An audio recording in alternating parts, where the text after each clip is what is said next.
जय शिवराय, जय शंभूराजे मित्रांनो, जय साईनाथ. तर आपण व्हिडिओमध्ये बघू शकता गहू आहे आणि कोणत्या जातीचा वाण आहे. तर सर्व शेतकरी मित्र जे असतील माझेवाले बांधव, त्यांना गव्हाचा हा वाण माहीत नसेल कोणता आहे, तर नक्की हा वाण तुम्ही म्हणजे मी माहिती सांगणार आहे. तर पुढच्या वर्षी हा वाण नक्की करून पहा मित्रांनो. खूप असा छान म्हणजे याला ॲव्हरेज मिळतं आहे. तर नक्की तुम्ही हा वाणाचा उपयोग करून आपल्याही उत्पन्नात वाढ करू शकता मित्रांनो. तर व्हिडिओ शेवटपर्यंत बघा मित्रांनो. तर चला आता व्हिडिओला सुरुवात करूया. तर हा वाण आहे तो दप्तरी नावाचा वाण आहे आणि याला फक्त 5 ते 6 पाणी लागते आहे. 5च पाणी लागते शक्यतो, पण माझं रान मुरमट असल्यामुळं याला मी 6 पाणी भरत आहे. आता शेवटचं पाणी चालू आहे. तर आणि कालावधी पण खूप कमी आहे, म्हणजे मी डिसेंबरमध्ये पेरलेला आहे. तरी पण पहा किती व्यवस्थित असं म्हणजे आलेला आहे. थंडी पण त्याला कमी मिळालेली आहे. तरी पण बघू शकता व्हिडिओमध्ये. तर व्हिडिओ कसा वाटला ते पण कमेंटमध्ये नक्की सांगा मित्रांनो. आणि चला आता सांगतो आहे अजून माहिती. तर याला 5 पाणी भरलेलं आहे, शेवटचं पाणी चालू आहे याला.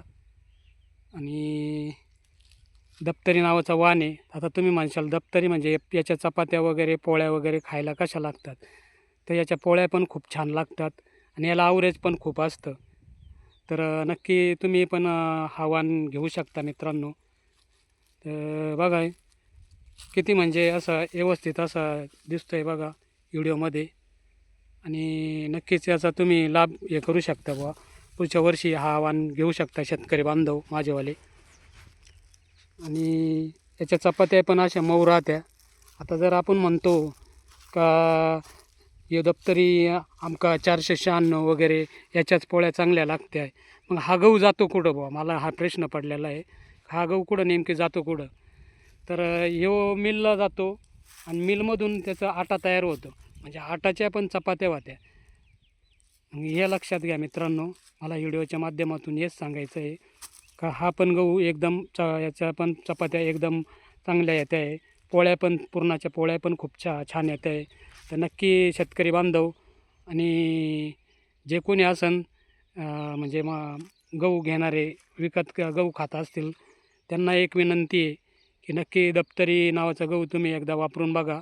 खूप छान पोळ्या लागत आहे. मी तर वापरतो आहे घरी, म्हणजे आमची फॅमिली हाच गहू खाते आहे. मागच्या वर्षी पण केला होता, यावर्षी पण केलेला आहे. तर व्हिडिओ कसा वाटला कमेंटमध्ये नक्की सांगा मित्रांनो. तर इकडं पण बघू शकता आपल्या शेजारी हा तर म्हणजे अगोदर पेरलेला होता आणि आपण म्हणजे याला तिसरं पाणी चालू होतं तेव्हा याला पहिलं पाणी चालू होतं. पण ही बघा कसं आहे त्याच्या बरोबरीत, म्हणजे तो आता फक्त पिवळा असा बारडलेला दिसतो आहे. तर हा पण म्हणजे एक एक पाणी दिल्यानंतर आता ऊन वाढल्यामुळं हा पण लवकर म्हणजे त्याच्या कालावधीमध्ये हा येणार आहे. याला मला वाटतं 85 दिवसाचा कालावधी आहे.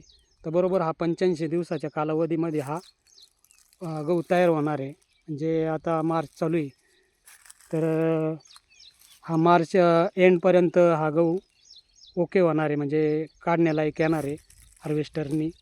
तर बघू शकता. आणि हा अजून एक 2-3 दिवस म्हणजे 8-1 दिवस घेईन आणि हा अजून त्याच्यापेक्षा 8 दिवस, म्हणजे त्याला 3 पाणी भरलेले आणि याला पहिलंच पाणी चालू होतं. तरी बघा किती फरक आहे. या शेतकऱ्यांनी 3 पाणी भरलेले आहे आणि आम्ही याला 5 पाणी भरले. पहिलंच पाणी चालू होतं तेव्हा याची हे झालेली होती आणि यांना 3 पाणी भरलेले होते. तर लक्षात घ्या किती डिफरन्स राहिलेला आहे याच्यामध्ये. आणि तो गहू बघू शकता तुम्ही, तो त्यांचा वेगळा वाण आहे. कोणता वाण आहे ते आपल्याला नाही सांगता यायचं मला, पण मग तो बघू शकता कसा आहे. त्यांना तर 7 पाणी भरलेले आहे, आपण 5च भरलेले आहे. आपल्याकडे पाणी खूप कमी पडलेलं आहे. दुसऱ्याचं पाणी घेऊन आपण पाणी भरतो आहे. तर व्हिडिओ कसा वाटला मित्रांनो नक्की कमेंटमध्ये सांगा. आणि असेच नवीन नवीन माहिती मी देत राहणार आहे. तर नक्कीच माझ्या चॅनलला सबस्क्राईब करा, फॉलो करा, शेअर करा आणि बेलआयकॉनची घंटी दाबायला विसरू नका मित्रांनो. तर धन्यवाद मित्रांनो, खूप खूप धन्यवाद.